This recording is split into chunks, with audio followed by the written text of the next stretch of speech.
Setelah sebelumnya dibuka, wisata Tower Jembatan Ampera Palembang nyatanya kembali ditutup semenjak 28 Februari 2025 lalu. Menurut pihak Dinas Pariwisata Palembang, hal tersebut merupakan dampak efisiensi anggaran yang dialami BBPJN Sumatera Selatan.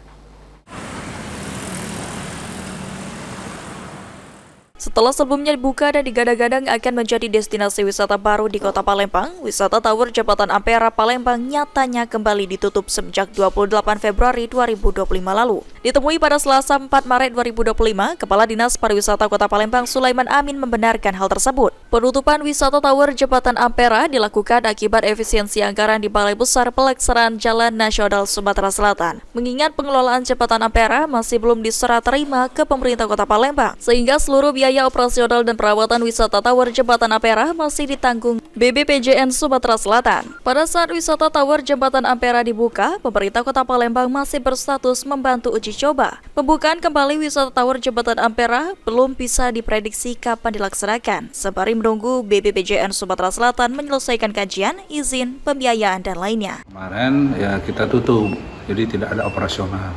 Yang kedua, menurut keterangan dari Balai, karena mereka ada efisiensi, jadi kegiatan ini mungkin akan dibuka setelah semuanya, kajiannya, izinnya semuanya, pembiayaan dan sebagainya sudah bisa diselesaikan. Sulaiman Amin berharap agar wisata Tower Jembatan Ampera bisa diserahkan ke pemerintah Kota Palembang agar dapat dikelola secara profesional dan menjadi destinasi wisata unggulan. Sandi Pratapa, PAL TV.